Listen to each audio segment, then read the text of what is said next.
የትርፍ አንጀት ኢንፌክሽን ወይም አፔንዲሳይተስ ምን እንደሆነ እሺ ትርፍ አንጀትን የሚያመጣው ይሄ ነው ተብሎ በግልጽ የሚታወቅ መንስኤ የለም። አብዛኛውን ጊዜ የሚከሰተው በእድሜ ካነሳን ከ10 እስከ 30 ዓመት አብዛኛውን ጊዜ ከ10 እስከ 30 ዓመት እድሜ ውስጥ ባሉ ሰዎች ላይ ይከሰታል። የምግብ ፍላጎት ማጣት ይኖራቸዋል፣ የማቅለሽለሽ ስሜት ይኖራቸዋል፣ የሆድ ህመም ይኖራቸዋል። በባህሪው 48 ሰዓት 72 ሰዓት 3 ቀን ከሆነ በኋላ ጤነኛ የተለየ ኢንፌክሽን የሌለው ቁስል ከሆነ ውሃ በላዩ ቢፈስ ችግር የለም፣ ወደ ውስጥ አይገባም።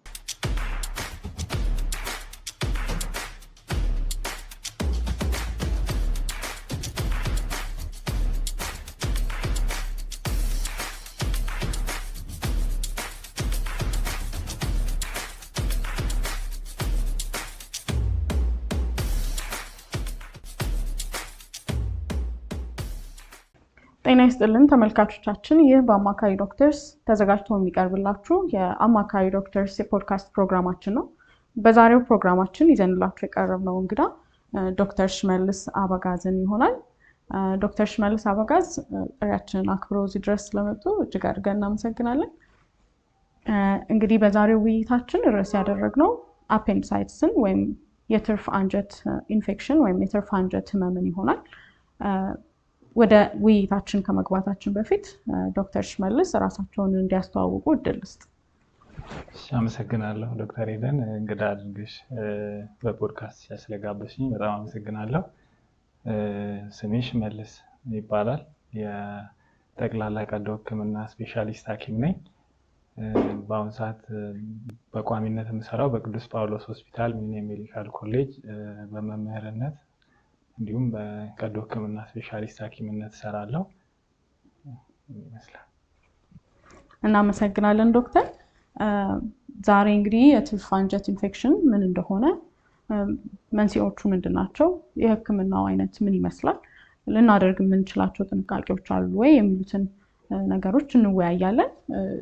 እስቲ በመጀመሪያ የትርፍ አንጀት ኢንፌክሽን ወይም አፔንዲሳይተስ ምን እንደሆነ ከስያሜው ስንጀምር አሁን እኛ በተለምዶ የትርፍ አንጀት በሽታ እንለዋለን። ብዙ ሰው የሚረዳው ትርፍ ሆኖ ስላለ ትርፍ አንጀት በሽታ የሚከሰትባቸው ሰዎች ላይ ትርፍ ሆኖ ስለሚፈጠር እነሱ ላይ ብቻ የሚከሰት አድርገው ይረዱታል በእኛ ማህበረሰብ ውስጥ። ሆኖም ግን ሁሉም ሰው ላይ አለ። የትርፍ አንጀት የምትባለው ከትልቁና ትንሹ አንጀት መገናኛ ቦታ ላይ ያለች ሁሉም ሰው ላይ ያለች አካል ናት። ከአንጀት አንዷ ክፍል ናት። የትርፍ አንጀት በሽታ የምንለው ወይም በእንግሊዝኛው አኪዩት አፔንዲሳይቲስ የምንለው ግን ያቺ ተፈጥሯዊ ያለችው አካል ላይ መቆጣት ወይም ኢንፌክሽን የምንለው ነገር ሲከሰት የትርፍ አንጀት በሽታ ያዘው አንድን ሰው እንላለን። ስለዚህ አኪዩት አፔንዲሳይቲስ ወይም ትርፍ አንጀት በሽታ ስንል ማንኛውም ሰው ላይ አብዛኛውን ጊዜ የሚፈጠርባቸው የማህበረሰብ ክፍሎች አሉ። ግን ደግሞ ማንኛውም ሰው ላይ ሊከሰት የሚችል የትርፍ አንጀት የምትባለው የአንጀት ክፍል መቆጣት ነው ማለት ነው። ጥሩ። እንዴት ይከሰታል? ምን አይነት የእድሜ ክልል ላይ ያሉ ሰዎች በዚህ በትርፍ አንጀት መጠቃት እድል አላቸው? ምንድነው መንስኤው የሚለውን እስቲ ጠቅላላ አድርገን። እሺ፣ አብዛኛውን ጊዜ የሚከሰተው በእድሜ ካነሳን ከ10 እስከ 30 ዓመት አብዛኛውን ጊዜ ከ10 እስከ 30 ዓመት እድሜ ውስጥ ባሉ ሰዎች ላይ ይከሰታል። ከጾታ አንፃር እምብዛም ጥናቶች እንደሚያሳዩት እምብዛም የተለየ ወንድ ላይ ሴት ላይ የበዛ ሪስክ አለው አንልም። አንዳንድ ጥናቶች በተወሰነ መልኩ ወንዶች ላይ ትንሽ ሪስኩ ይጨምራል ይላል ጥናቶች የሚያሳዩት። በእርግጠኛ ሀገር ላይ ወይም በአፍሪካ ላይ የተሰሩ ጥናቶች አይደሉም። አብዛኛውን ጊዜ የወንዶች ላይ በብዛት ይከሰታል ይላሉ። ግን ማንኛውም ሰው በእድሜ ዘመኑ ትርፍ አንጀት የመያዝ እድሉ ከ7 እስከ 8 በመቶ ነው። ስለዚህ ማንኛውም የማህበረሰብ ክፍል ላይ ሊከሰት ይችላል። እድሜ አሁን ከ10 እስከ 30 አልኩኝ እንጂ ከ10 ዓመት በታች የሆኑ ህጻናት ላይም ሊከሰት ይችላል። በእድሜ እስከ 50 60 ከዛም በላይ የሆኑ አዛውንቶች ላይም ሊከሰት ይችላል። ነገር ግን አብዛኛውን ስናየው ጥናቶች የሚያሳዩት ወጣቱ ወይም ከ10 ዓመት በላይ እስከ 30 ዓመት ባለው እድሜ ውስጥ በብዛት ይከሰታል ማለት ነው። መንስኤዎቹ ምንድን ናቸው ላልሽኝ፣ ትርፍ አንጀትን የሚያመጣው ይሄ ነው ተብሎ በግልጽ የሚታወቅ መንስኤ የለም። ነገር ግን ለምን ለምሳሌ ወጣቱ የማህበረሰብ ክፍል ላይ ለምን በብዛት ይከሰታል ወይም ልጆች ላይ ለምን በብዛት ይከሰታል ካልሽኝ፣ በባህሪው የልጆች ሰውነት የበሽታን የመከላከል ስራ የሚሰሩ ህዋሳት አሉ። ሊምፎይድ ቲሹ ይባላሉ በሳይንሳዊ አጠራሩ። እና ከመጠን ያለፈ ቀላልም ነገር አንጀት ውስጥ ወይም የመተንፈሻ አካላት ላይ ሊሆን ይችላል ኢንፌክሽን ሲመጣ ለዛ ኢንፌክሽን የሚሰጠው ምላሽ የበሽታን የመከላከል ስራ የሚሰሩት ህዋሳት የጎላ ይሆናል እና ያ የሰውነት ለዛ ኢንፌክሽን የሚኖረው ምላሽ እንደዛ አይነት ምልክቶችን ያመጣል። እና ለዛም ነው ብዙ ጊዜ እነዚህ የማህበረሰብ ክፍላት ላይ የሚበዛው ይላሉ ጥናቶች። ከዛ ውጪ ግን ይሄ ትርፍ አንጀትን ያመጣል ተብሎ 1 2 3 ተብሎ የተቀመጡ ሪስኮች የሉ የሚታወቁ። ከዛ ውጪ በቤተሰብ እንደሚሄድ ጥናቶችም ያሳዩ አሉ። ለምሳሌ ወንድም ወይ እህት ወይ እናት ወይ አባት የትርፍ አንጀት የተያዘ በሽታ ይዞት የነበረ ሰው እሱም የመያዝ እድሉ ከሌላው ማህበረሰብ የተወሰነ ከፍ ያለ ነው። ለምሳሌ ተመሳሳይ ጾታ ያላቸው መንታ ወንድም ወይ እህቶች ቢኖሩ ያኛው ከተያዘ አንዱ ከተያዘ ያኛው የመያዝ እድሉ ከፍተኛ ነው። ስለዚህ በዘርም የመተላለፍ ወይም ፋሚሊያል የምንለው አለ፣ ሄሬዲታሪ የምንለው አለ በሳይንሳዊ አጠራሩ፣ በዘረመል ወይ በቤተሰብ ውስጥ የሚዋረስ የሚል አለ። እንደዚህ አይነት ነገሮች የሚያሳዩት አለ። ግን ይሄ በጣም በጥናት ይሄ ጥሩ በሚባሉ የጥናት አይነቶች የተደገፈ አይደለም። ግን አሁንም የትኞቹ ጥናቶች ናቸው ካልሽኝ በእኛ ሀገር ወይም በአፍሪካ ላይ የተሰሩ ጥናቶች ስላልሆኑ ስናየው ግን እንደ ሐኪም እኛም በዕለት ተዕለት እንቅስቃሴያችን ስራ ቦታ ስናይ በቤተሰብ ውስጥ የመምጣት እድሉ አለ። ስቲል በእኛም ሀገር ላይ እናያለን፣ ብዙ ጊዜ ይከሰታል ማለት ነው። ኦኬ ጥሩ። ከዚሁ ጋር ተያይዞ የተለያዩ የእድሜ ክፍሎች ላይ የትርፍ አንጀት በሽታ ሊመጣ ይችላል። ግን ህፃናት ላይ እና አዛውንቶች ላይ የተለየ የሚያሳየው ነገር አለ? የተለየ የበሽታው ደረጃ ከፍ ዝቅ ሊል የሚችልበት ሁኔታ አለ? እሺ ጥሩ ጥያቄ ነው ያነሳሽው። የትርፍ አንጀት በሽታ ሲከሰት የሚያሳያቸው ባህሪያት አሉ። ታካሚው ላይ የሚስተዋሉ ምልክቶች አሉ እና በባህሪው አሁን ያነሳሻቸው የህብረተሰብ ክፍሎች ህፃናት እና እድሜያቸው የገፋ አዛውንቶች ሲሆኑ ግን በባህሪ ሰውነታቸው የጠነከረ አይደሉም። ልጆች ገና ህፃናት ናቸው። በሽታን የመከላከል አቅማቸውም ገና እያደገ ነው። በእድሜ ብዙ ስላልኖሩ ብዙ ኢንፌክሽን አያውቅም ሰውነታቸው። እዚህ ያለችውን አቅም አሟጦ ይጠቀማል፣ ግን ደግሞ ጠንካራ የሆነ ምላሽ ላይሰጥ ይችላል። ሁለተኛው ህፃናት ላይ ምልክቶችን በግልጽ አያውቋቸውም። እነሱ አሁን አዋቂ ይሄን አመመኛን እንዲያረገኝ ብሎ ሊናገር ይችላል። የተሰማውን ምልክት ይናገራል። የመታከም እድሉ ቶሎ የመታከም እድሉ ይጨምራል። ህፃናት ሲሆኑ ወይ ጊዜ ከሄደ በኋላ ቀናት ሳምንትም ሊሆን ይችላል ከሄደ በኋላ ነው ቤተሰብ የከፋ ህፃኑ ወደ ከፋ ሁኔታ ደረጃ ሲደርስ ይዟቸው የሚመጡት ህፃናትን እና ያ ያልተለመዱ ወይም በእንግሊዝኛው አቲፒካል የሚባሉ ባህሪያቶችን ያሳያል። እነዚህ በጣም ህፃናት ላይ ወይም በጣም በእድሜ የገፉ ሰዎች ላይ። በእድሜ የገፉት ደግሞ ምንድነው ሌሎች ተጓዳኝ ነገሮች የትርፍ አንጀትን የሚመስሉ ደግሞ በሽታዎች አሉ።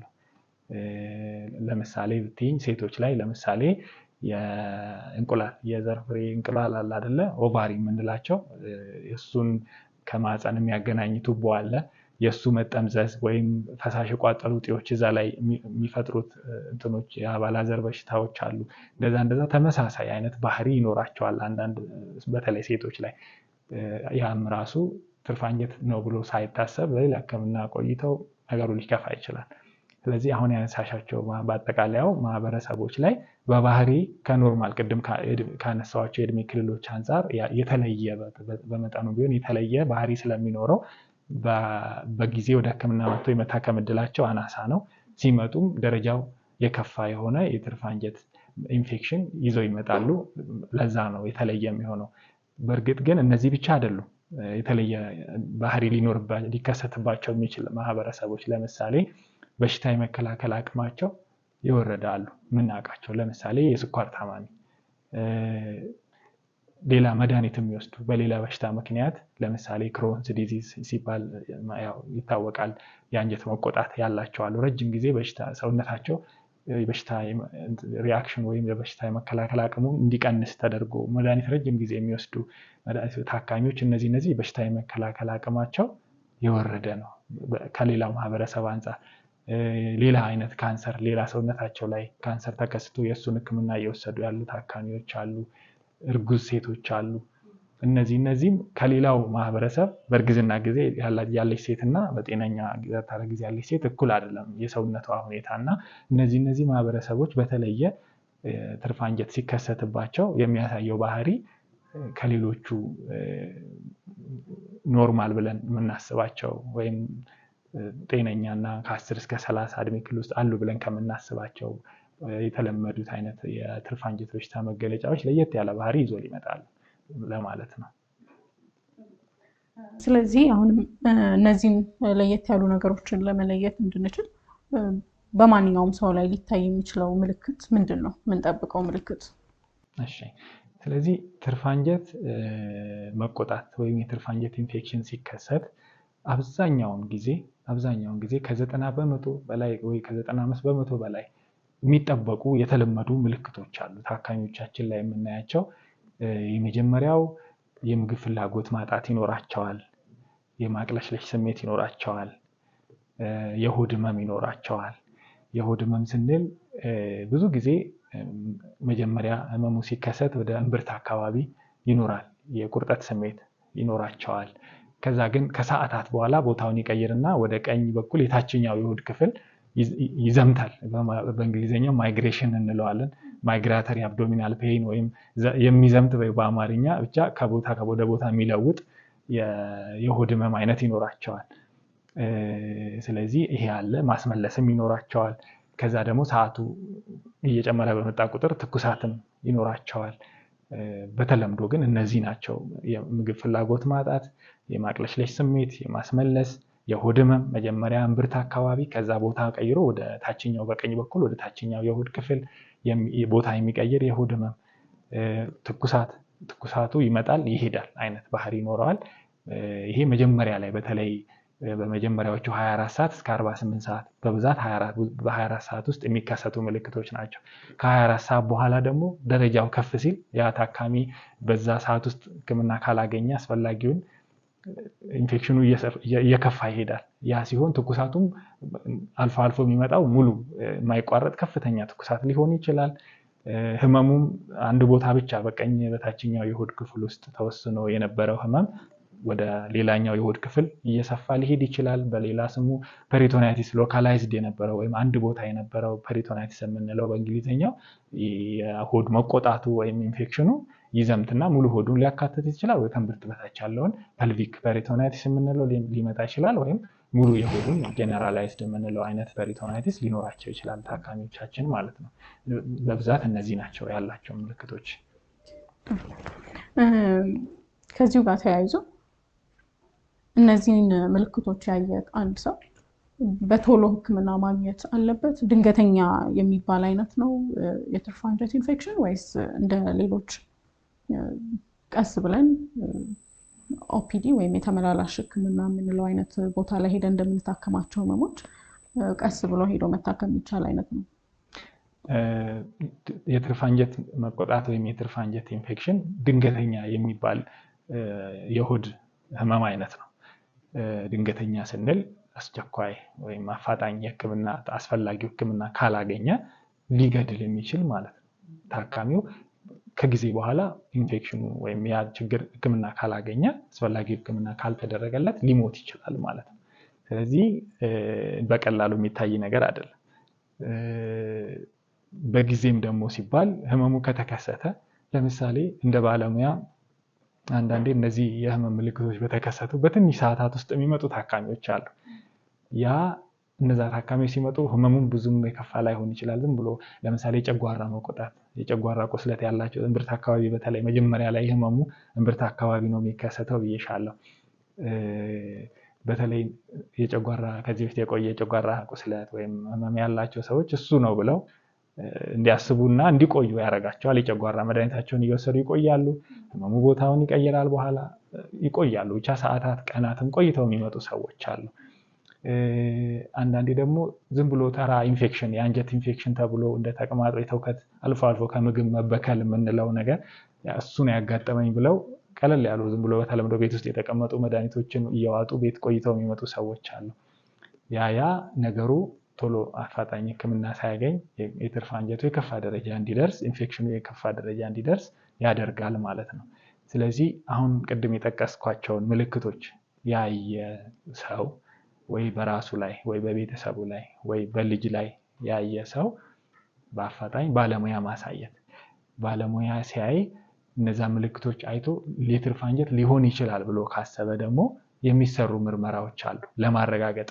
አንዳንድ ጊዜ በጣም ምልክቶቹ ግልጽ ከሆኑና እንደዚህ የተለመዱት ወይም ክላሲክ የምንላቸው ምልክቶች ከሆኑ በተለይ ወንዶች ላይ አልትራሳውንድ በተለምዶ የምናዘው አልትራሳውንድም ሳይሰራ ትርፍ አንጀት ነው የተከሰተብን ልንል እንችላለን። አሁን ባለንበት ጊዜ አልትራሳውንድ ብዙ ቦታ አለ። ዋጋውም ለታካሚዎች አይከብድም ለማሰራት፣ ባለሙያም አለ። ያ ባለበት ብንሰራ መልካም ነው። እርግጠኛ ለመሆን ችግሩን ለማወቅ የተለመደው ቀላሉ ምንም ለታካሚ ጎጂ ያልሆነ ምርመራ አልትራሳውንድ ነው። የሆድ አልትራሳውንድ ምርመራ በማድረግ እንዲሁም የደም ምርመራ ደግሞ ይደረጋል። እነሱን ካረግን በኋላ የትርፍ አንጀት ኢንፌክሽን መኖሩ ከተረጋገጠ አስፈላጊው ህክምና ይደረጋል ማለት ነው። አንዳንዴ ደግሞ አልትራሳውንድም ተሰርቶ በተለይ ሰውነታቸው በጣም ወፍራም ከሆኑ ሌሎች አልትራሳውንድም የሚያጠራጥሩ ምልክቶች ይኖራሉ። አንዳንዴ ትርፍ አንጀት ኢንፌክሽን ብቻ አይደለም የሚያጋጥመው፣ አክቹዋሊ እጢም ሊከሰት ይችላል የትርፍ አንጀት ላይ።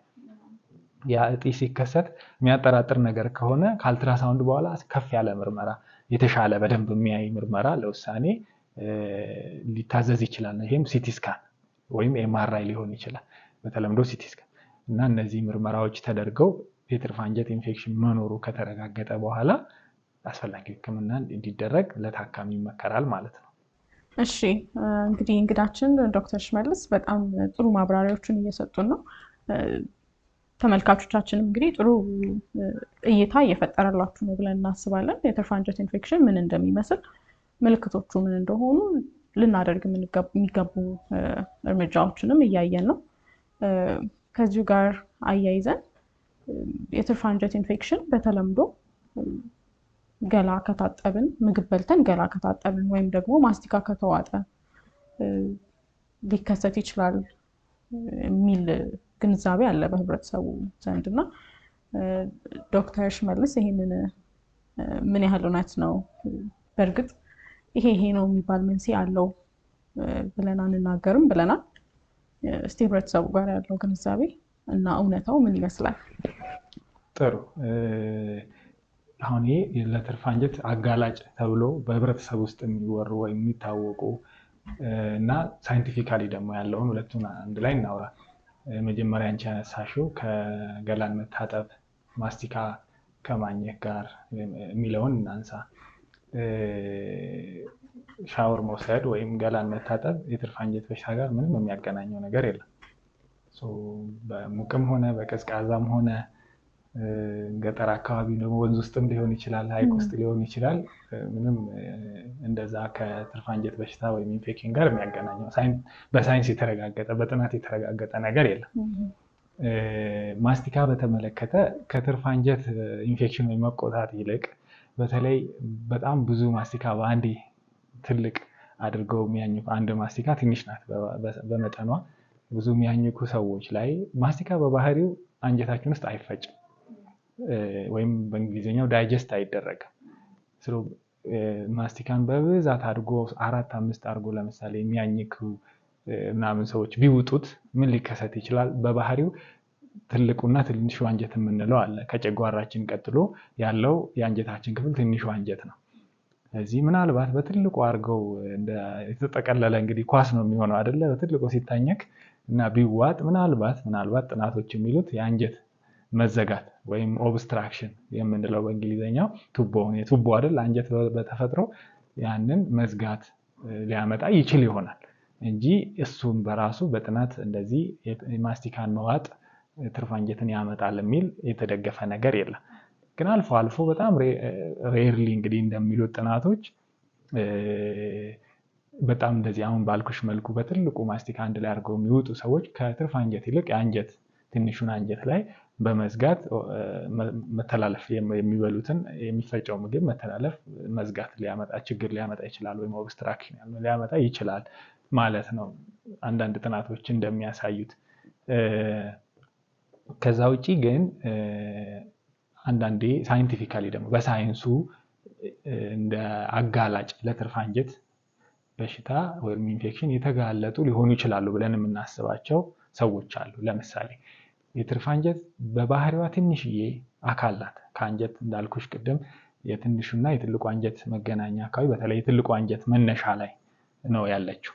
ቱቦ ናት፣ ትንሽዬ የሆነች ቱቦ ናት። በመጠኗ ቱቦ ስንል ትልቅ አይደለም የምትይዘው። ለምሳሌ ቱቦ ሆና የመያዝ አቅሟ ከ0.5 ቢበዛ 1 ሲሲ ነው።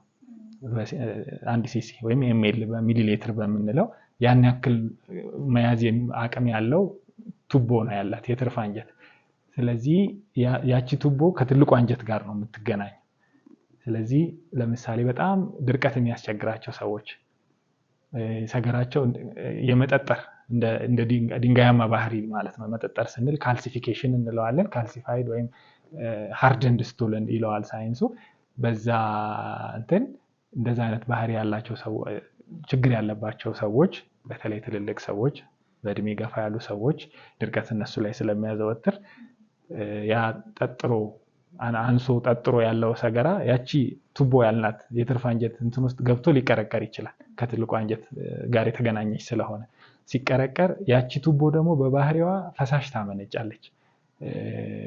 ያን ፈሳሽ ወደ አንጀት አብሮ የሚቀላቀል ነው እና ያ የደረቀ ሰገራ ገብቶ እዛች ትንሿ ጠባቧ የትርፍ አንጀት ቱቦ ሲቀረቀር ያ የሚመነጨው ከትርፍ አንጀታችን ውስጥ የሚመነጨው ፈሳሽ እዛው ይጠራቀማል። ሲጠራቀም የመያዝ አቅሟ በጣም ትንሽ ስለሆነ ትለጠጣለች። ያ ከኢንፌክሽኑን ያመጣል። የትርፍ አንጀት የምንለውን በሽታ እንዲከሰት ያደርጋል እነዚህ ሰዎች ላይ። ስለዚህ ድርቀት ያለባቸው ሰዎች ተጋላጭ ሊሆኑ ይችላሉ ማለት ነው። ፌካሊስ እንለዋለን ይሄንን። ሁለተኛው ደግሞ በተፈጥሮ ትርፍ አንጀት ትንሽ ብትሆንም አንዳንድ ሰዎች ላይ ረጅም ትሆናለች። ቁመቷ ቢበዛ 6 ሴንቲሜትር እንደው በዛ ከተባለ 8 ሴንቲሜትር አትበልጥም። ግን አንዳንድ ሰዎች ላይ ከ10 ሴንቲሜትር በላይ ሊበልጥ ይችላል ቁመቷ። ያ እንደዛ ሲሆን ረጅምና ተጣጣፊ አይነት ትርፍ አንጀት ያላቸው ብዙ ረጅም ርቀት ሄዶ መቀመጥ የሚችል የትርፍ አንጀት ያላቸው ሰዎች በተፈጥሮ ለትርፍ አንጀት በሽታ የተጋለጡ ሊሆኑ ይችላሉ ከሌላው ማህበረሰብ አንጻር የሚል እሳቤ አለ። በጥናቶች የተደገፈ ነው። እነዚህ ናቸው። አንዳንዴ ግን ቅድም ማንሳት የነበረብኝ ምንድነው የትርፍ አንጀት በሽታ በባህሪው እንዳልኩሽ ድንገተኛ ነው።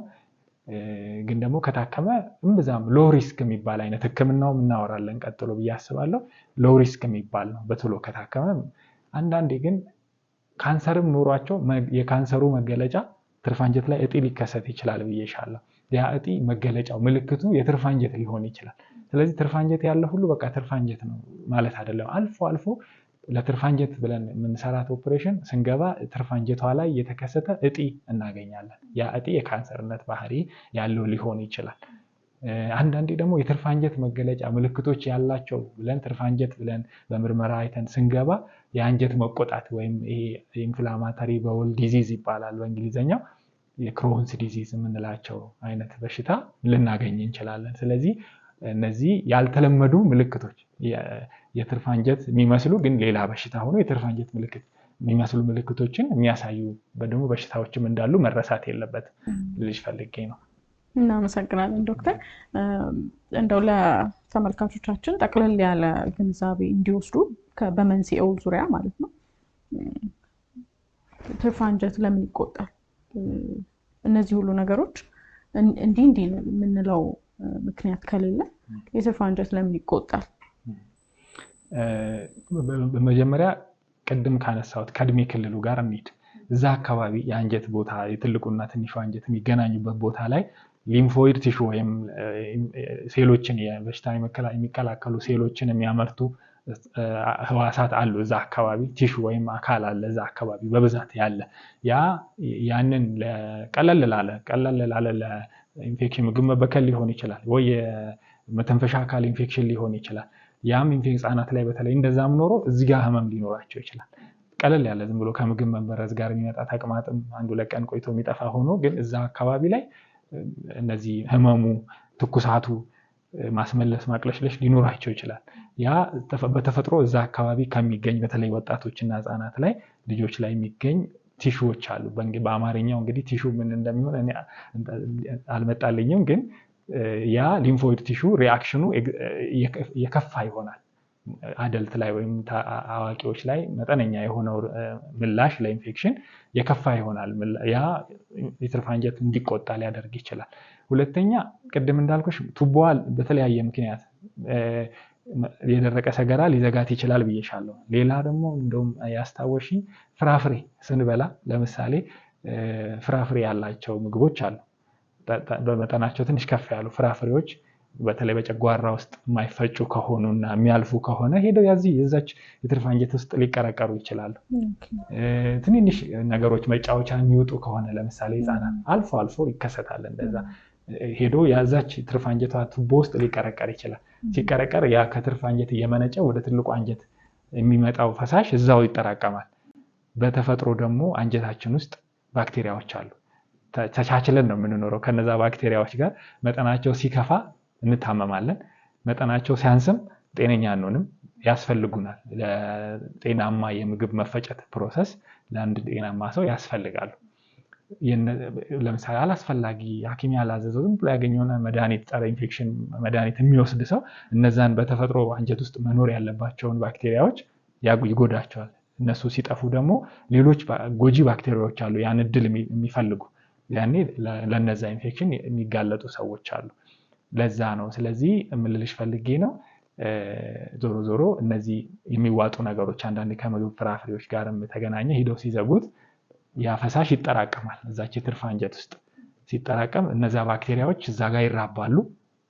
እንቅስቃሴ ሳይኖር አንድ ቦታ ላይ ሲራቡ ደም ደግሞ ታገኛለች የትርፍ አንጀት። ደም ኖርማል ደም ለማንኛውም አንጀት የሚደርሰው ደም ሲመጣ ሲዘጋ ታብጥ የለ ስታብጥ የሚመለሰው ወደ ልብ መመለስ ያለበት ደም ደግሞ እዛው ይቆያል። ያ ኖርማሊ ተቆጥታ ቀልታ የነበረችው የትርፍ አንጀት እንድትጠቁርና ቀስ እያለች ደግሞ እንድትቦረቦር እንድትፈርጥ ያደርጋታል ማለት ነው። ስለዚህ ፕሮሰሱ ይሄ የትርፍ አንጀት ስቴጆች አሉት ወይም ደረጃዎች አሉት። መጀመሪያ ቀላል መቆጣት መቅላት ሊሆን ይችላል። ከዛ ውስጡ ደግሞ የዘጋው የደረቀ ሰገራ ወይም ውስጡ የገባ ፍራፍሬም ከሆነ ሌላ ምጢ ነገር ተጭኖት ከሆነ የዘጋው ያችን ቱቦዋን ያበጠው ነገር ደም ከሚመጣው ደም ጋር እየከፋ ይሄዳል። ፍሌግሞነስ የምንለው ደረጃ ይመጣል። ከዛ ቀጥሎ መፍረጥ ይሆናል ማለት ነው። ሲፈርጥ ደግሞ መግል ይኖረዋል። እዛጋ መጀመሪያ እዛውጋ አንዳንድ ሰዎች ላይ ደግሞ በተለይ በሽታ የመከላከል አቅማቸው የወረደ አነስ ያለ ሰዎች ላይ ሙሉ ሆዳቸው ውስጥ መግሉ ሊዳረስ ይችላል ማለት ነው። በዛ መሰረት የምንሰራውም ኦፕሬሽን ወይም የምናደርገው ህክምና አሁን በቶሎ ለመጣው ሰውና እንደዚህ አይነት አሁን እንዳልኩት የፈርጦ መግል ለያዘ የትርፍ አንጀት ኢንፌክሽን የሚመጡ ሰዎች ህክምናው ይለያያል። ሆስፒታል ቆይታቸውም ይለያያል።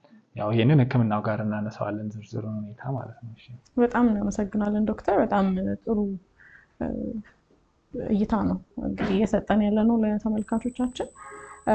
እስቲ እንግዲህ አሁን ከተነጋገርነው በቶሎ ህክምና የማያገኝ ሰው አሁን ያልናቸውን እንትኖች ያጋጥመዋል ማለት ነው።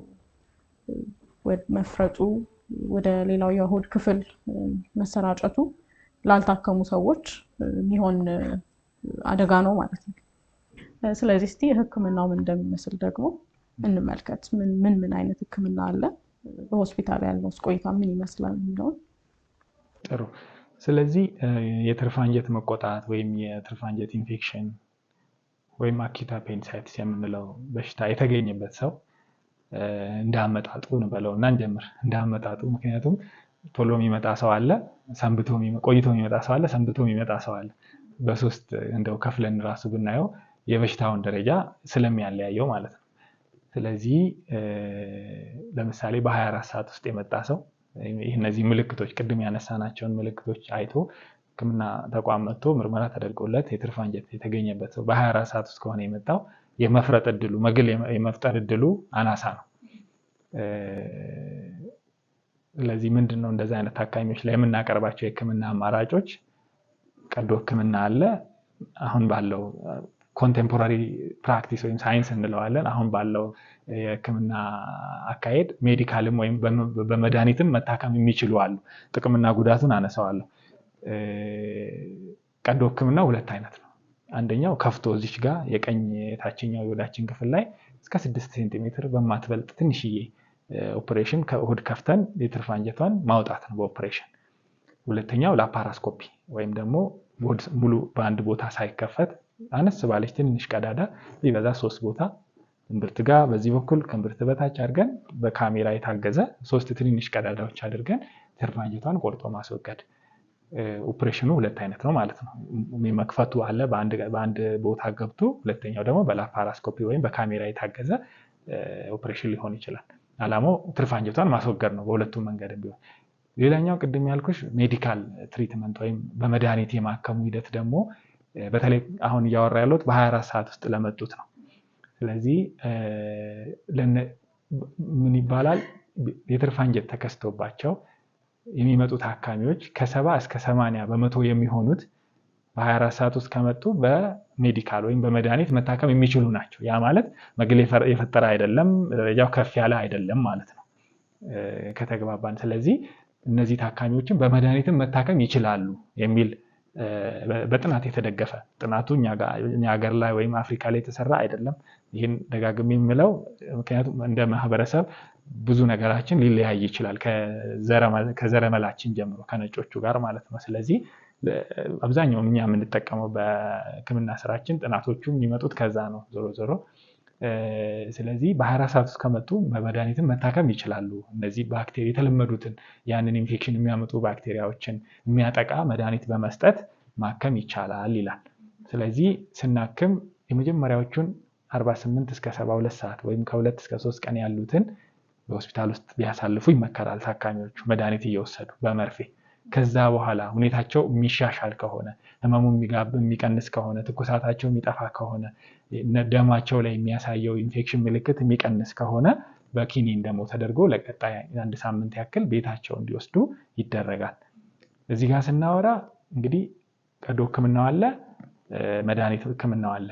እኛ ሀገር ላይ አሁን የምናደርገው አብዛኛውን 99% ልል ይችላለሁ። የተለየ ምክንያት ካለ ሜዲካሉን እንጠቀማለን፣ ግን ሰርጀሪ እንሰራለን። ሰርጀሪው ወይ ከፍቶ በአንድ ኦፕሬሽን ማውጣት ወይም በካሜራ ማውጣት ያልኩሽ ላፓራስኮፒክ የምንለው ሊሆን ይችላል። አብዛኛውን እሱን ነው የምንሰራው። ሰርጀሪም ተሰራ ሜዲካልም ተሰራ መጣበታለሁ። ለየትኞቹ ታካሚዎች ነው በተለይ ሜዲካል ወይም በመድኃኒት ማከሙን የምንጠቀመው መቼ ነው የሚለውን መጣበታለሁ። ዞሮ ዞሮ ግን ሰርጀሪ ሲሰራ ጥቅሙ ምንድን ነው የሚለውንም የሜዲካልም ሲታከሙ ጥቅሙ ምንድን ነው ጉዳቱ ምንድን ነው የሚለውን ታካሚ መርጦ ነው መታከም የሚችለው። ስለዚህ አንድ ታካሚ ሲመጣ ይሄ ያለ አማራጩ የትኛውን ነው የምትፈልገው ብለን ማቅረብ ነው እንደ ባለሙያኛ። ስለዚህ ለምሳሌ ለትርፍ አንጀት የሚሰራው ቀዶ ሕክምና በባህሪው እንዳልኩሽ በ24 ሰዓት ውስጥ ለመጡ ታካሚዎች የሚሰራው ቀዶ ሕክምና ሎው ሪስክ ወይም ብዛም የከፋ ሪስክ የለውም፣ የተለየ ሪስክ የለውም። አንዳንድ ቦታ ላይ ለምሳሌ ጠዋት ተሰርቶ ማታ ላይ ወይ ከሰዓት በኋላ ወደ ቤቱ ሊሸኝ ይችላል ከማደንዘዣው በደንብ ከነቃና ደህና ከሆነ። አንዳንድ ቦታ ዛሬ ብንሰራ አሁን እኔ በምሰራበት ሆስፒታል ዛሬ የመጣ ታካሚ ዛሬ ሰርተ ነው አዳሩን አይተ ነው ጠዋት ወደ ቤቱ ይሄዳል። የከፋ ነገር ከሌለ መግል ከሌለ የተለየ በኦፕሬሽን ሰዓት የተገኘ ነገር ከሌለ በ24 ሰዓት ውስጥ የመጣ ቀላል ወይም የመጀመሪያ ደረጃ የሚባለው የትርፍ አንጀት ኢንፌክሽን ሲሆን ማለት ነው። ስለዚህ ይሄ አለ ሎው ሪስክ ነው። ለዛም ነው አብዛኛው ታካሚ ቀዶ ሕክምና እኛ የምናደርገው ቀዶ ሕክምና ነው የምንሰራው። ሁለተኛ ከቀዶ ሕክምና ጋር ተያይዘው የሚመጡት ተያያዥ ሪስኮች ትንሽ ስለሆነ እሱን እናደርጋለን። በመድኃኒት ማከሙ ጋር ልምጣለሽ። በመድኃኒት ማከም ስንል ብዙ ጊዜ በመድኃኒት ስናከም ታካሚ በጣም አንዳንድ ታካሚዎች ኦፕሬሽን መደረግ አይፈልጉም፣ በራሳቸው ይፈራሉ። ምክንያቱም ኦፕሬሽን ሲሰራ ጠቅላላ ማደንዘዣ ነው የምንጠቀመው። ተኝተው ነው አያውቁም ሲሰራ። ከማደንዘዣ ጋር ተያይዞ ደግሞ የሚፈሩ ሪስኮች አሉ፣ የማይፈለጉ ሊከሰቱ የሚችሉ ግን ደግሞ ያው በጥንቃቄ ነው የሚሰራው። ያ ማለት 0% ነው የመከሰት እድላቸው ማለት ግን አይደለም። ያንን ፍርሃት ኦፕሬሽን አልደረግም በቃ በጭራሽ የሚሉ ታካሚዎች አሉ። እንደዛ ሲሆን በመድኃኒት እናክማቸዋለን። ስለዚህ አንደኛ። ሁለተኛ ኢቭን እንደ አማራጭም ደግሞ እነሱ አንፈልግም ባይሉም እኛ እንነግራቸዋለን። ኦፕሬሽን ካለመፈለግ ሳይሆን ኦኬ ከኦፕሬሽን ይልቅ ይሄን ልጠቀም የሚሉ አሉ። ምርጫው ቀርቦላቸው ሁለቱንም መጠቀም ይቻላል የትኛውን ብለን ካቀረብን፣ ለምሳሌ በመድኃኒት ልታከም ይቅርብኝ ኦፕሬሽን የሚሉ አሉ። ይሄንን ከሚሉት ሰዎች ለምሳሌ በመድኃኒት የትርፍ አንጀት መቆጣትን ወይም ኢንፌክሽንን ከሚታከሙት ሰዎች ይላል ጥናቱ ውስጥ በ5 ዓመት ውስጥ ተመልሶ የትርፍ አንጀቱ የመከሰት እድሉ እስከ 40% ነው ይላል። አሁን በመድኃኒት የታከሙት ሰዎች ወደፊት የትርፍ አንጀት ኢንፌክሽኑ መልሶ ሊመጣባቸው የመቻል እድሉ እስከ 40% ነው ማለት ነው። ስለዚህ ምንድነው ይሄን ኢንፎርም ወይም ማሳወቅ አለብን እኛ ለታካሚዎቻችን። ስለዚህ እንዳልነው በመጀመሪያዎቹ 24 ሰዓት ውስጥ የሚመጡ ሰዎች ህክምና የሚቀርብላቸው አማራጭ የቀዶ ህክምና ሊሆን ይችላል፣ የመድኃኒት ህክምና ወይም ሜዲካል ህክምና ሊሆን ይችላል እንዳልነው ማለት ነው። ከዛ ውጪ አድረው ወይም 24 ሰዓት 48 ሰዓት 3 ቀን አልፈው የሚመጡ ሰዎች ሲሆኑ ቅድም እንዳልነው በባህሪዋ ካበጠች በኋላ የደም ዝውውሯ ስለሚቀንስ የመፍረጥ እድሏ ይጨምራል ከ24 ሰዓት በኋላ የትርፍ አንጀቷ ማለት ነው። ስለዚህ እንደዛ ሲሆን መግል ይኖራል። መጀመሪያ ጥሩ በሽታ የመከላከል አቅም ያላቸው ታካሚዎች ላይ እዛው ጋር ተከልሎ መግልም ቢሆን እዛው ጋር ተከልሎ የመያዝ እድል ሊኖር ይችላል። እንደዛም ወጣቶችም ሆነው አንዳንዴ መግሉ ሙሉ ሆዳቸው ውስጥ ሊፈስ ይችላል። ስለዚህ እንደዛ ሲሆን ግን ቀዶ ህክምና ያስፈልጋል። በዋናነት የሚቀርብላቸው የህክምና አይነት ቀዶ ህክምናው ነው። ቀዶ ህክምና ከተደረገላቸው በኋላ ግን ለተወሰኑ ቀናት ደግሞ መድኃኒቱን መቀጠል አለባቸው። በመርፌ የሚሰጠውን መድኃኒት በሆስፒታል ውስጥ መጀመሪያ፣ ከዛ ደግሞ ወደ ቤትም ሲሄዱ በመድኃኒት እስከ 1 ሳምንት ያክል መውሰድ ይኖርባቸዋል። በሆዳቸው ውስጥ ፈርጣ ትርፍ አንጀቷ መግል ኖሮ ከነበረ ማለት ነው። ስለዚህ ምንድነው ስንጠቀልለው እንደ ደረጃው እንደ ኢንፌክሽኑ ወይም እንደ ትርፍ አንጀት መቆጣት ወይም ኢንፌክሽኑ ደረጃ የሚቀርቡት የህክምና አማራጮች እነዚህ ናቸው ማለት ነው። በጣም አመሰግናለሁ ዶክተር። እንግዲህ ይሄን ካየን ከቀዶ ጥገና በኋላ ተመልሶ የመምጣት እድል አለው አኪዩት አፔንዲሳይቲስ የትርፍ አንጀት ኢንፌክሽን? የተሰራው ቀዶ ህክምና ምን አይነት ነው፣ ደረጃው ምን ነበር የሚለውን ማወቅ ያስፈልጋል ይሄን ለመመለስ። ስለዚህ ለምሳሌ ቅድም እንዳለው በመጀመሪያ 24 ሰዓት ውስጥ የመጣ ታካሚ ኦፕሬሽን ቢሰራለት ትርፍ አንጀቷ ተቆጥታ ቀልታ ትንሽ አበጥ ብላ ነው የምትገኘው፣ ከስሯ ነው የምትወገደው ተቆርጣ። ስለዚህ ተመልሶ የመምጣት እድሉ አናሳ ነው። ሁለተኛው ግሩፕ ደግሞ ቆይቶ ሲመጡ ለምሳሌ ፈርጦ መግል ሆኖ አንጀት ከአንጀት ተጠባብቆ ምን ከሆነ የመጣው የትርፍ አንጀቷ ራሷ የመበላት ባህሪ ሊኖር ይችላል። እንደዛ ሲሆን እንደ ሐኪም እኛ የምናደርገው መግሉን አጥቦ ማውጣት የፈሰሰውን መግል፣ ከዛ በኋላ ግን በጣም የተጠባበቀ ትልቁ አንጀት ከትንሹ አንጀት ሌሎችም እዛ አካባቢ ሆድ ውስጥ ከሚገኙ አካላቶቻችን የመጠባበቅ ነገር አለ። እንደዛ ሲሆን በዛ ኢንፌክሽን አብጦ ተቆጥቶ የተጠባበቁትን የአንጀት ክፍሎቻችንን አላቀን ትርፍ አንጀቷ መነሻዋ የቱ ጋር ነው ብለን ለመፈለግ ልንቸገር እንችላለን። ያን በዛ በማድረግ ሂደት ውስጥ አንጀት ይጎዳል። አላስፈላጊ ኮምፕሊኬሽን እንዳይከሰት ሲባል መግሉን አጥቦ ለተወሰነ ቀን የቀሪ መግል ደግሞ የሚመነጭ ካለ ቱቦ አስቀምጦ የመውጣት ኦፕሬሽን ሊኖር ይችላል። እንደዛ አይነት ሰዎች ላይ መጀመሪያው ኮምፕሊኬትድ ሆኖ መግል ይዘው ሲመጡ የሚሰራ ኦፕሬሽን መግሉን ካወጣን በኋላ ትርፍ አንጀቷን ከመነሻዋ ቆርጦ ለማስወገድ የማይቻል ከነበረና ቱቦ ብቻ ተቀምጦ ከወጣ እነዚህ ሰዎች ላይ ወደፊት ካገገሙ በኋላ የቀረችው የትርፍ አንጀት ክፍል ህመሙ ሊቀጥል ይችላል። ይሄ ደግሞ የትርፍ አንጀት ምልክት ተመሳሳይ በፊት ከነበራቸው ጋር ሊመጣ ይችላል። ከሳምንታት ከወራት ሊሆን ይችላል። ምናልባትም አንዳንዴ ዓመታት ክሮኒክ አፔንዲሳይቲስ እንለዋለን። እሱን ደግሞ ክሮኒክ ስንለው ተመሳሳይ ህመም አልፎ አልፎ የሚመጣ እዚሁ ሆዳቸው የታችኛው በቀኝ በኩል ያለ ህመም ሊኖር ይችላል። የማቅለሽለሽ ስሜት ሊኖር፣ የምግብ ፍላጎት ማጣት። እነዚህ ሰዎች ህመሙ አለ፣ የዕለት ተዕለት ኑሯቸውን ይኖራሉ። ግን ምርመራ ሲደረግ ወይ ሲቲ ስካን ወይ ሌላ አልትራሳውንድ የሚሆን ሲሰራ ልትገኝ ትችላለች። ምክንያቱም በመጀመሪያ ኦፕሬሽን ላይ መግል ሰርቶ ፈርጦ አንዱ ከአንዱ ተጠባብቆ ከነበረ አንጀት ከአንጀት እሷን ፍለጋ ስንሄድ ሌላ ጉዳት ላለማድረስ ቱቦ ብቻ አስቀምጠን መግሉን አጥበን እንወጣለን። ድንገተኛ ሕክምና ነው። ትርፍ አንጀቷ አልወጣችም ተብሎ ዶክመንት ይደረጋል።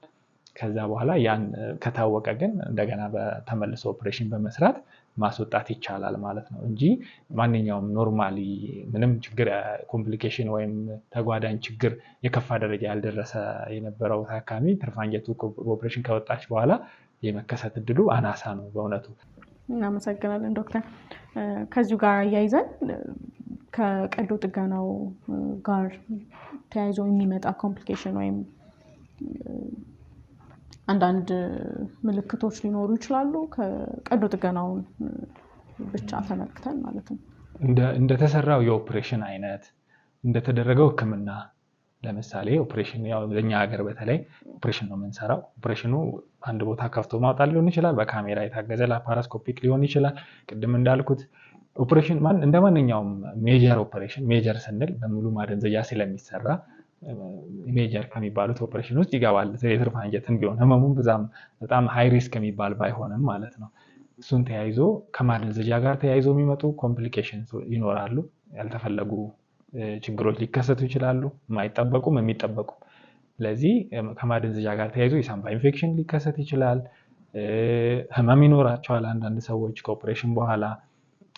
የቁስል ኢንፌክሽን ኦፕሬሽኑ ከተሰራ በኋላ ቁስሉ ኢንፌክሽን በተለይ ፈርጦ ከነበረ መግል ሰርቶ ከነበረ መጀመሪያ ላይ ከዛ በኋላ ኢንፌክሽን የመፈጠር እድሉ ከፍተኛ ነው ቁስሉ ላይ። ስለዚህ ቁስሉ ደግሞ ኢንፌክሽን ሲሰራ የተሰፋው ይከፈታል፣ ይታጠባል፣ ቀስ እያለ እንዲድን ነው የሚደረገው መድኃኒት እየተሰጣቸው። እንደዛ ሲሆን አላስፈላጊ ደስ የማይል ጠባሳ ሊኖር ይችላል። እነዚህ የማይፈለጉ ግን ደግሞ ሊከሰቱ የሚችሉ ኮምፕሊኬሽኖች ናቸው። ወይም የጎንዮሽ እንበለው የጎንዮሽ ለማለት ይከብዳል፣ ግን ኮምፕሊኬሽን የማይፈለጉ ግን ሊከሰቱ የሚችሉ አልፎ አልፎ የሚከሰቱ። አንዳንድ ታካሚዎች ላይ ደግሞ ሄርኒያ የምንለው አለ። ሄርኒያ ማለት የሆድ ግድግዳ ከቆዳችን ስር ያለው ግድግዳ አለ። ይሄ ወደ ውጭ አንጀታችን እንዳይወጣ ከውጭም ባዕድ ነገር ወደ ውስጥ በቀላሉ እንዳይገባ የሚጠብቅ ግድግዳ አለ። ያቺ ክፍተት ሲኖራት ወደ ውጭ ብጥ የምትል የምትወጣ የአንጀት ክፍል ወይም ሌላ ወደ ውጭ ብቅ ይላል፣ ሲተኙ ይጠፋል፣ ሲያስሉ ወይም ሲያምጡ ብቅ የሚል እንደዛ አይነት ክፍተት በተለይ ኢንፌክሽን የሰራባቸው ሰዎች መግል ከነበረ ከዛ በኋላ ቁስሉ ኢንፌክሽን ፈጥሮ ምናምን የነበረ ሰዎች ያ ሄርኒያ የምንለው የመፈጠር እድሉ ከፍተኛ ነው። በተለምዶ ቦአ የምንለው ነው። ቦአ ነው የሚባለው። ያመጣሽ ረስቼው ነበር። ስለዚህ እሱ ሊከሰት ይችላል። ያ በተለይ ደረጃው የከፋ ሆኖ መግል ፈጥሮ የኦፕሬሽኑ የተሰራላቸው ታካሚዎች ቁስሉም ከተሰፋ በኋላ ኢንፌክሽን የመፍጠር እድሉ እስከ 40% ሊደርስ ይችላል። እንደዚህ አይነት ሰዎች ላይ ግድግዳው የመከፈት ሄርኒያ ወይም ቦአ ያለው ሊከሰት ይችላል ማለት ነው። እነዚህ ናቸው። አንዳንድ ሰዎች ላይ ደግሞ በተለይ በላፓራስኮፒ በካሜራ የታገዘ የሚሰራው ኦፕሬሽን የቆየ ህመም ሊኖራቸው ይችላል። እዚህ አካባቢ ነርቮች አሉ ሜጀር የምንላቸው ወይም ዋና ዋና የምንላቸው ወደ እግር የሚደርሱ የደም ስሮች አሉ። ብዙ አካላቶች አሉ ከውስጥ በኩል የደም ስሮች ነርቮች። በተለይ በላፓራስኮፒ በካሜራ የታገዘ ስንሰራ 3 የተለያየ ቦታ ቀዳዳ እንሰራለን እና በነዛ ምክንያት ነርቮቹ ከተጎዱ ያቺ ቀዳዳ የምታልፍበት ቦታ ነርቭን ከጎዳ ወይም እንደዛ አይነት እንትኖች ሊመጡ ይችላሉ። አንዳንድ ታካሚዎች የሚቆይ ለረጅም ወራት ለዓመታትም ሊቆይ ይችላል። ህመም ሊኖራቸው ይችላል። ክሮኒክ ፔን እንላቸዋለን። እነዚህ ናቸው ሊኖሩ የሚችሉት ከህክምናው በኋላ ሊከሰቱ የሚችሉ ችግሮች ማለት ነው። ስለዚህ ከማደንዘዣው ጋር የተያያዘ እና ከቀዶ ጥገናው ዳይሬክትሊ ከቁስሉ ጋር የተያያዘ እንዲሁም ከነበራቸው የህመም ደረጃ ጋር የተያያዘ ኮምፕሊኬሽን ወይም ያልተፈለገ የጎንዮሽ ችግር ብለን ልንይዘው እንችላለን ማለት ነው። ጥሩ። ከዚሁ ጋር አያይዘን ቀዶ ጥገና የተደረገለት ሰው ሊያደርግ የሚገባው ጥንቃቄ አለ። እነዚህ ነገሮች ወይም ደግሞ ቀድሞ ሊያስተውል የሚገባቸው ምልክቶች ኮምፕሊኬሽን ሊያስረዱ የሚችሉ ምልክቶች አሉ። እኛም የምንመክረው ለታካሚዎቻችን ለምሳሌ ከኦፕሬሽን ከተሰራ በኋላ ለተወሰኑ ቀናት ህመም ይኖራል። እንደ ልብ ጎንበስ ቀና ማለት ይከብዳል። ምክንያቱም የሆድ ግድግዳ ያልኩሽ ቅድም ተከፍቶ ነው የሚዘጋው። ያቺን ትርፍ አንጀት ለማውጣት እንደ ልብ መሳሳብ መንጠራራት ምናምን ሊከብድ ይችላል። ያ ህመም ይጠበቃል። የህመሙ ደረጃ ግን እየቀነሰ እንዲሄድ ነው የምንጠብቀው። እየዳነ ሲሄዱ ማለት ነው። ማስታገሻ መድኃኒት ሰጥተን ነው ብዙ ጊዜ ወደ ቤት ስንሸኛቸው። ህመሙ አለ። ከዛ ውጪ ትልቁ ነገር ኢንፌክሽን የቁስሉ ኢንፌክሽን ሊከሰት ስለሚችል እንመክራቸዋለን ለታካሚዎቻችን። ምንድናቸው ለምሳሌ ኦፕሬሽን ከተሰራ በኋላ ወደ ቤቱ በሰላም ግባ ተብሎ የተሸኘ ታካሚ ማስታገሻም ሌላ መድኃኒት ተሰጥቶት ከሄደ በኋላ መጠንቀቅ ያለበት ኢንፌክሽን ሊኖር ይችላል ቁስሉ ላይ። ያንን እንዴት መቅላት ይኖራል። ቆዳው ይሄ የተሰፋው ቆዳ ኦፕሬሽን የተሰራበት ቦታ ይቀላል። ከሌላው ሆድ ላይ ያለ ቆዳ በተለየ የመቅላት ህመም ይኖረዋል ሲነካ። ኖርማሊ ህመሙ እንዳልኩሽ የመጀመሪያ ቀን ቀጣይ ቀን የተወሰነ ህመም ይኖራል። ማስታገሻ ሲወስዱ ብዙም ላይኖር ይችላል። እየቀነሰ ነው የሚሄደው። ግን ኢንፌክሽን ሲኖር የማበጥ የመቅላት በጣም ህመም ሲነካም ህመሙ እየጨመረ ይሄዳል። ከዛ ደግሞ 2-3 ቀን ከሆነ በኋላ መግል ይጀምራል። መግል የሚመስል ፈሳሽ ይኖራል ማለት ነው። ያንን የሚያዩ ሰዎች ቶሎ ተመልሰው ኦፕሬሽን ወደ ተሰራላቸው ህክምና ባለሙያ ቀርበው ማሳየት ያስፈልጋል። ብዙ ጊዜ ቁስሉ የተለየ ኢንፌክሽን ከሌለው 48 ሰዓት በኋላ የተሸፈነው የቁስሉ መሸፈኛ እንዲነሳ እንመክራቸዋለን። በማግስቱ ወደ ቤት የሚሄድ ሰው ተሸፍኖለት ነው ወደ ቤት የሚሄደው። በቀጣይ ቀን ወይ ከሁለት ቀን በኋላ አንሱት ነው የምንላቸው። ሲያነሱት ግን አሁን ያልኩሽን አይነት ምልክቶች ሲያዩ ተመልሰው ወደ ባለሙያ መቅረብ ያስፈልጋል ማለት ነው። ያ እነዛ ኢንፌክሽን ከፈጠረ ምናልባትም መግል ካለ ያቺ ቆዳ የተሰፋችው ተከፍታ መግሉ መታጠብ ይኖርበታል። ሙሉ ሆድ መክፈት ላያስፈልግ ይችላል። ስለዚህ እነዚህ ናቸው። የተሸፈነው ከተነሳ በኋላ ደግሞ አንዳንድ ታካሚዎች መቼ ነው ሻወር መውሰድ ያለብኝ የሚል ጥያቄ ያመጣሉ። ብዙ ጊዜ ነግረናቸውም የሚረሱ አሉ። አንዳንዴ ደግሞ በጣም እኔ በምሰራበት 4-5 ኬዝ ሊሰራ ይችላል። ከሌሎቹ ኬዝ ጋር ቢዚ ስትሆኚ ለሌሎች ሐኪሞች ንገሩ ብለሽ ወደ ሌላ ስራ ስንሄድ ሊረሳ ይችላል። ሻወሯም ታካሚው ካልጠየቀ በተለይ ቢዚ ስትሆኚ ሊረሳ ይችላል። መቼ ሻወር መውሰድ እንደሚችሉ ሳንነግራቸው ሊሄዱ ይችላሉ እና በባህሪው 48 ሰዓት 72 ሰዓት 3 ቀን ከሆነ በኋላ ጤነኛ የተለየ ኢንፌክሽን የሌለው ቁስል ከሆነ ውሃ በላዩ ቢፈስ ችግር የለውም፣ ወደ ውስጥ አይገባም። ስለዚህ ቢያንስ ከ3 ቀን በኋላ ቁስሉን ባያሹትም የተሰፋቸውን ባያሿትም ሻወር መውሰድ ይቻላል። ውሃ በላዩ ቢፈስ ወደ ውስጥ ውሃ ይገባል ማለት አይደለም። ስለዚህ ይሄ ነው። አንዳንዴ መግል ከነበረ የወጣው ኦፕሬሽን ሰዓት ክሩ በውጭ በሚታይ መልኩ ይሰፋል። ኦፕሬሽኑ ከተሰራ በኋላ አብዛኛውን ጊዜ በ24 ሰዓት ውስጥ የመጡ ከሆኑ ስውር ነው የምንሰፋው፣ ክሯ አትታይም። በውጭ እንዲታይ አድርገን ከሰፋን ውስጥ ላይ ኢንፌክሽን የነበረ የፈረጠ ትርፍ አንጀት ኢንፌክሽን ነበረ ማለት ነው። እንደ ባለሙያ እኛ እንግባባለን። ለታካሚም ክሩ የሚታይ የማይታይ ታካሚ ሲያወሩ ሊገጥም ይችላል። የሚታይ ከሆነ አልፎ አልፎ 10 ቦታ ወር 5 ቦታ የተያዘ ክር ከሆነ ያ ክር መውጣት አለበት አይደል? አብሮ ሲኖር ደግሞ ራሱ ኢንፌክሽን ያመጣል ከተወሰነለት ጊዜ በላይ ሲቆይ። ስለዚህ እንደዛ ሲሆን ቢበዛ ከ7 እስከ 10 ቀን ባያልፍ ይመከራል። ቢያንስ 7 ቀን በዛ ከተባለ 10 ቀን የተለየ ምክንያት ከሌለ በስተቀር በአንድ ሳምንት ጊዜ ውስጥ ያ ክር መወገድ አለበት። ቁስሉ ከዳነና ኢንፌክሽን እንደሌለው ከተረጋገጠ መወገድ። ኢንፌክሽን ካለው በመሰረቱ አለፍ እያልን ወይ ሙሉ በሙሉ ክሩን አውጥተን ነው ማጠብ የሚያስፈልገን ቁስሉን ማለት ነው። እና እነዚህ ናቸው አብዛኛው ነገር። እና አመጋገብ የተለየ የትርፍ አንጀት የተሰራለት ታካሚ የተለየ አመጋገብ ላይ ጥንቃቄ ያድርግምን ብለን የምንመክረው ነገር የለም። ወደ ፈሳሽ መጀመሪያ ከጀመሩ በኋላ ወደ ጤነኛ ወደ ተለመደ አመጋገባቸው ከተመለሱ የተለየ ማስወገድ ያለባቸው የምግብ አይነት የለም። የምንመክራቸው ነገር የለም። ወደ ፈለጉት ጤነኛ አመጋገብ በፊት ወደ ለመዱት መመለስ ይችላሉ። እንዳልኩት ግን ውስጥ ላይ የተቋጠረችው ትርፍ አንጀቷ ስትወገድ በኦፕሬሽን የተቋጠረ አንዳንድ ታካሚዎች ላይ ሊለቅ ይችላል። እንደዛ ሲሆን በምን ይታወቃል? ሆድ ህመም ይኖራል። ያ የተቋጠረው ሲለቅ ደግሞ ሰገራ የሚመስል ከትልቁ አንጀት ወደ ውስጥ ይፈሳል ማለት ነው። ወደ ሆድ ውስጥ ሲፈስ ደግሞ ሙሉ ሆድ ኢንፌክሽን ይኖራል። ህመሙ የባሰ ይመጣል። ኃይለኛ ትኩሳት ይኖራቸዋል። በተለይ ወደ ታችኛው የሆድ ክፍል ሲጠራቀም ተቅማጥም ምልክት ሊሆን ይችላል። አንዳንዴ ኃይለኛ ትኩሳትና ያ አልፎ አልፎ የሚከሰት ነው። ከስንት አንድ የሚከሰት ነው። ግን አይከሰትም ማለት ስላልሆነ እንደዚህ የሚያጋጥማቸው ታካሚዎች በቶሎ ወደ ኦፕሬሽን ተሰራላቸው ቦታ ተመልሰው ባለሙያ ማማከር አለባቸው ማለት ነው። በጣም እናመሰግናለን ዶክተር። እንግዲህ ተመልካቾቻችን አኪዩት አፔንዲሳይቲስን ወይም የትርፍ አንጀት ኢንፌክሽን ምን እንደሚመስል በደንብ የተረዳችሁ እንደሆነ ተስፋ እናደርጋለን። በጣም ብዙ ጠቃሚ ነገሮች ናቸው የተነሱት። በእውነቱ ዶክተር ሽመልስን በጣም ነው የምናመሰግነው። እንግዲህ ዶክተር ሽመልስ አበጋዝን ማግኘት የምትፈልጉ በቅዱስ ጳውሎስ ሚሊኒየም ሜዲካል ኮሌጅ በዋናነት እዛ እየሰሩ ይገኛሉ። እንዲሁም ደግሞ በመቅረዝ አጠቃላይ ሆስፒታል እና በሪንግ ሮድ ሆስፒታል የትርፍ ጊዜያቸውን ልታገኟቸው ትችላላችሁ። እንግዲህ ዶክተር ሽመልስ በጠቅላላ የቀዶ ጥገና ሐኪምነት እያገለገሉ ነው። በዚህም ደግሞ ቅድም ያልነው የላፓሮስኮፒክ ሰርጀሪ ላይ ሰርቲፋይድ የሆኑ ወይም ደግሞ በትንሽ ቀዳዳ በማሽን ተደግፎ የሚሰራ ሰርጀሪ ላይ እውቅና ያገኙ ሐኪም ናቸው። ስለዚህ እሳቸውን ማግኘት የምትፈልጉ በስራ ቦታቸው ልታገኟቸው ትችላላችሁ። እኛም አማካሪ ዶክተሮች ነን። የ7617 የአጭር ቁጥራችን ነው። እሱ ላይ ደውላችሁ መመካከር እንችላለን። ስለነበረን ጊዜ እናመሰግናለን። መልካም ቆይታ።